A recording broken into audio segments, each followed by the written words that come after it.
Hey YouTube, I'm gonna do a series of a couple little short clips I'm gonna put together to explain another issue with the Sequoia latch and lock problem. So a lot of times people run into a scenario where this breaks, it snaps, or the cable does, or the plastic unit inside, and you can either roll this window down, get in there, lift it up, or sometimes you open the back panel. You guys have probably seen a lot of videos on that.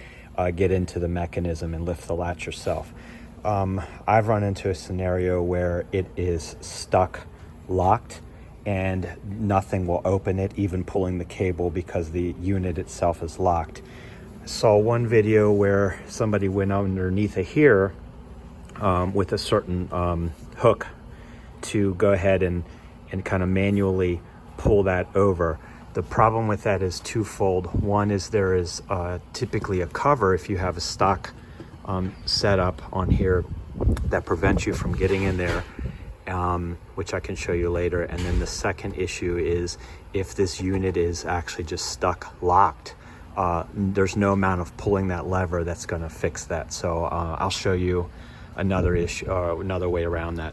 Somebody suggested that sometimes turning the vehicle on and having higher voltage will allow you to use the locks to open that and close that. I'll go ahead and try that for you, but I'll show you in a moment another option. So this is the cover I'm talking about. When you have this on, you can't get in to here to get to that latch to pull. So if you have this on and the trunk is, closed, you won't be able to use that one trick. But in a minute, I'll show you the other issue I found. All right, so here's the stock assembly taken out, right? You guys probably recognize this. And here's I went ahead and got a new one and a new actuator as well from Toyota. But the trick is this: when you're inside of here, and you guys have probably seen this in the other videos, motor goes down in here and all that stuff. You got the cable over there, the connectors over here. This is the unit taken out.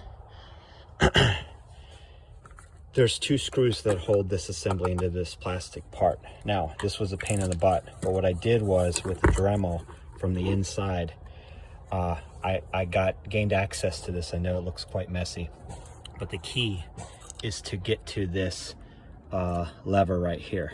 And it's so if you are trying to open this, pulling this lever, it's not going to go anywhere until you actually push that down out of the way, and then you can unlock the unit. So then you can pop it open.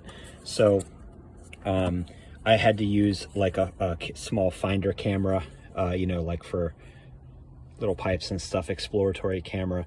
And I was able to get in and see, like, this is the mechanism stopping this from opening all the way. So if you could gain access to just this area, you could easily just flip that down and pop open the trunk. And that's without having to cut this or whatever else people might do. So I haven't found any other video online that described that. They talked about going in, through the bottom and trying to get to this. They talked about using something for the latch and the lever. They talked about getting to the cable and pulling the cable, but none of that will work if this is in a stuck locked position. And to manually undo it, you flip that lever down. And then when I replace the new unit, I'm leaving this, I might put some tape over it, clean it up a little bit, but I'm leaving this accessible, so in case that ever happens again, I'll be able to just get in there, manually flip that down, and then open. So I hope that helps.